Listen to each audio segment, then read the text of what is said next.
महाराज जी के चरणों में कोटि कोटि प्रणाम।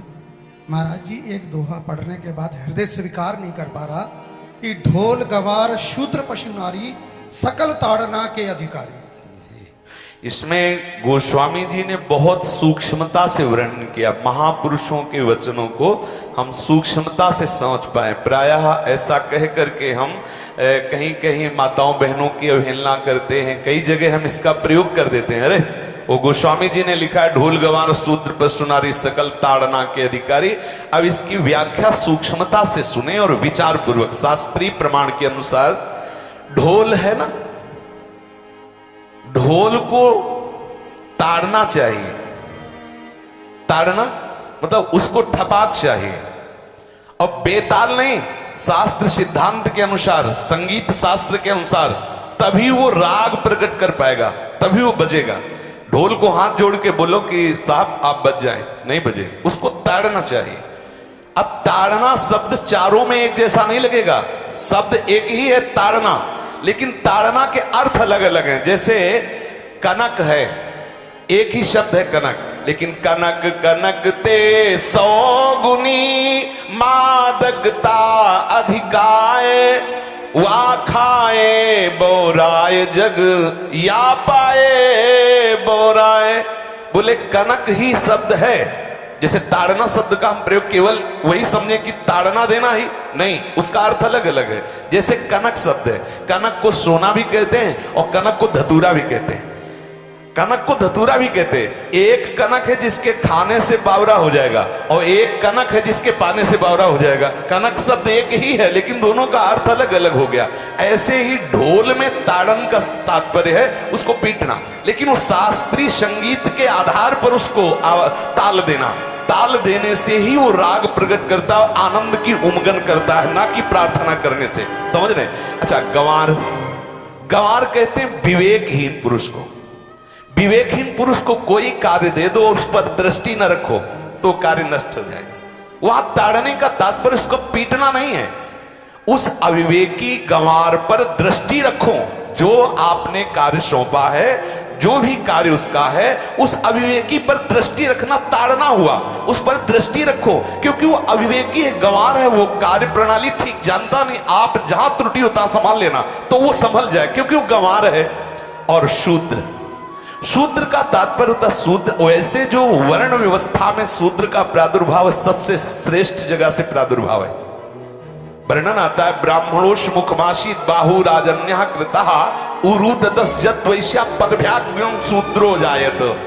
भगवान के श्री चरणों की ही वंदना होती है प्राय। आपने देखा सबके श्री चरणों की, और शूद्रों का प्रादुर्भाव श्री चरणों से हुआ है। कोई ऐसा न समझे कि शूद्र का मतलब निकृष्ट होता है। यहां शूद्र का तात्पर्य जब से किसी से कहते हैं कि शूद्रवत आचरण करता है, मतलब शास्त्र विरुद्ध, सदाचार के विरुद्ध आचरण करना शूद्रवत आचरण की तरफ संबोधन किया जाता है। यहां कहा गया कि शास्त्र की सम्मति, शास्त्र के शासन के अनुसार आचरण हो, सदाचार परायण हो। शास्त्र जिसके लिए जो विधान करता है, शास्त्र शासन स्वीकार करना, यहां शूद्र के ताड़न की बात कही गई। यहां शूद्र ताड़न का तात्पर्य डंडे से प्रहार करना नहीं, समझना।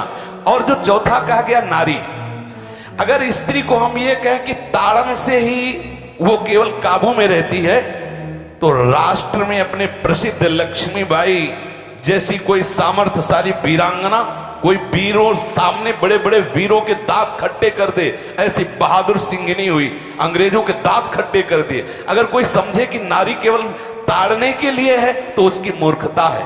पुरुष और नारी का समान प्रादुर्भाव हुआ है। भगवान ब्रह्मा के श्री अंग से दाहिनी तरफ से महाराज मनु और बाईं तरफ से उनकी पत्नी उनका प्रादुर्भाव हुआ शतरूपा। शतरूपा, अब आप बोलो एक ही शक्ति के दो भाग हो गए, एक पुरुष रूप धारण कर लिया, एक नारी रूप धारण कर लिया। अब यहां विचार जो है कि उस नारी के ऊपर ताड़न शब्द का क्या प्रयोग है। जैसे आप मार्ग में चले जा रहे हैं और आपने दृष्टि चूक कर दी और नारी आपकी स्त्री पीछे चल रही, तो कोई हमला कर सकता है, क्योंकि वो रत्न है। 14 रत्नों में एक रत्न स्त्री रत्न भी है। स्त्री को रत्न कहा गया है। भगवान श्री राम जब वनवास में जा रहे हैं तो सिया जी को आगे नाव में जब चढ़ाना होता तो पहले सिया जी को चढ़ा, सीए चढ़ाई चढ़े रघुराई, पहले आगे। दृष्टि रखो, दृष्टि चूक गई तो रत्न है। यहां दृष्टि रखना, शासन मतलब उसकी पिटाई करना नहीं कि जैसे ढोल को पीटा जाता है ऐसे स्त्री को पीटा जाए, शूद्र को पीटा जाए तो गंवार को, यह व्याख्या नहीं है, यह मूर्खता है, इसे व्याख्या नहीं कहते। जैसे कनक शब्द के कई अर्थ होते हैं, ऐसे ही ताड़न शब्द का यहां अलग अलग प्रयोग है। स्त्री के ऊपर दृष्टि रखो। किस भाव की दृष्टि रखे? क्योंकि वो हमारे यहां रत्न की तरह है, कहीं कोई ऐसा ना हो कि कुदृष्टि वाला कोई उस पर हमला कर दे।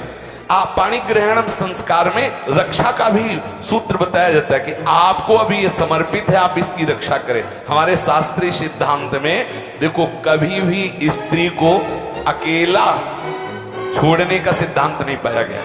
अगर शास्त्रीय सिद्धांत, बच्ची है तो माता पिता के शासन, थोड़ी बड़ी हुई तो भाई आदि के बीच में, और बड़ी हुई तो पति के, और बड़ी हुई तो पुत्रों के, मतलब एक सानिध्य का एक दृष्टि रखी गई है कि यदि आप अपनी दृष्टि में रखेंगे तो उसका अमंगल नहीं होगा, उसका हित नहीं होगा। ये जो जैसे मानो कोई सी स्त्री को अकेला कोई पा गया और कुमार्गगामी वृत्ति वाला हुआ, तो आज जो घटनाएं सुनने को मिलती हैं, अगर हमारी दृष्टि हो उस पर तो ऐसा नहीं हो सकता। और दूसरी बात यह है कि स्त्री को बुद्धि स्वरूपा भी माना गया। भगवान से भीष्म जी कहते हैं, मैंने अपनी कुंवारी कन्या बुद्धि को, हमारी कुंवारी कन्या है बुद्धि, सदैव सुरक्षित रखा है, आज आपके चरणों में समर्पित करते हैं। तो शास्त्र शासन के द्वारा बुद्धि को सदैव अपने अधीन रखो, कहीं बुद्धि कुमार्गगामी ना हो जाए। यहां स्त्री के ताड़न का केवल एक सूत्र है कि आप उस पर दृष्टि बनाए रखें, कहीं स्त्री रत्न कहीं अपवित्र ना हो जाए, कहीं दूसरे का किसी तरह से कुमार्गगामी लोगों का ऐसा कोई बर्ताव ना हो जाए, इसलिए सावधान। वहां उसको पीटने का शब्द नहीं है कि ढोल गवार शूद्र पशु नारी सकल ताड़ना के अधिकारी। ताड़ना का तात्पर्य वहां पीटना नहीं तो विद्वता में देखो तो एक से एक, साधुता में देखो तो एक से एक, वीरांगना देखो एक से एक, ऐसा नहीं कह सकते, क्योंकि जो सामर्थ्य पुरुष में वही सामर्थ्य भगवान ने स्त्री में भी दी, क्योंकि भगवान के ही दो रूप हैं, एक स्त्री और एक पुरुष, समझ रहे ना। तो इसमें एक ताड़न शब्द का कई अर्थ होता है। भगवान की साक्षात शक्ति स्त्री है। अगर कोई इस भाव से देखे कि स्त्री तो केवल ताड़ना मतलब केवल गाली दे के बात करना, ऐसा नहीं। जिस घर में स्त्री का अपमान होता है उस घर का नाश हो जाता है, निश्चित हो जाता है। आप देखिए, रावण का सत्यानाश हो गया जगदम्बा सीता के प्रति, दुर्योधन का सत्यानाश हो गया द्रौपदी के प्रति। जहां स्त्री का अपमान हो जाए, अगर कोई ये समझे कि स्त्री केवल मतलब जैसा हम चाहे वैसा व्यवहार करें, तो अगर नाश ना हो जाए तो हमें बता देना, क्योंकि भगवान की वो शक्ति है। अगर उसे तुम सोचो कि हम ताड़न करें, जैसे ढोल को ताड़न करें ऐसे ताड़न करें, तो तुम्हारा नाश हो जाएगा। बिल्कुल सच्ची बात समझ लीजिए। केवल वहां दृष्टि रखने की बात कही गई है, आपका अधिकार है, आप उसकी सुरक्षा व्यवस्था में रहें। और एक वृत्ति होती है, अगर शासन ना हो तो हमारी बुद्धि भ्रष्ट हो जाए, हमारी बुद्धि भ्रष्ट हो जाए, आपकी बुद्धि भ्रष्ट हो जाए। भगवान का भय, शास्त्र का भय, लोक मर्यादा का भय, ये हमको सुरक्षित रखता है। इसलिए दृष्टि रखने की आवश्यकता है कि वो पवित्र रहे, वो सुरक्षित रहे, ना कि उसको पीटने के लिए यहां संबोधन किया गया गोस्वामी तुलसीदास जी ने।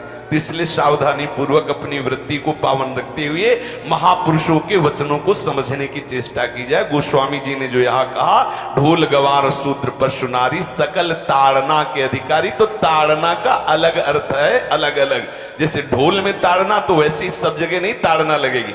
आप देखो, पशु जो है, चालक जो घुड़सवार होता है उसको ताड़ना एड़ी से देता है। अपने चालक जो होता है घुड़सवार एड़ी से, किसान जो होता है वो बैल को बोलता है दाहिने, जैसे हल जोतने होता है बाएं, वो भाषा समझता है, बाएं मुड़ जाए, और नहीं मुड़ता तो पीछे अरई है एक छड़ी, उससे वो इशारा देता है, वो समझ जाता है। पशु को अपने इशारे से चला लेते। अब उससे कहे, खड़ा होकर हाथ जोड़ के कहे कि भैया बैल देवता आप थोड़ा दाहिने मुड़ जाओ, तो नहीं मुड़ेगा। जब लगाम पकड़ी और थोड़ा ताड़न किया और बोले दाएं, तो फौरन दाहिने मुड़ गया। आप देखो, जो बैलगाड़ी चलाते हैं, घोड़ा गाड़ी चलाते हैं, ऊंट चलाते हैं, तो पशु शासन के द्वारा उसको इशारे से किधर चलना है उसको इशारा बता दो। अलग अलग जगह इस ताड़न शब्द का अर्थ प्रयोग किया गया है। सभी को राधा वल्लभ हरिवंश।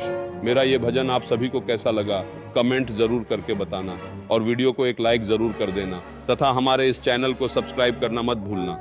हम आपको रोज भजन कीर्तन सत्संग ऐसे ही सुनाते रहेंगे। प्रेम से बोलो राधे राधे।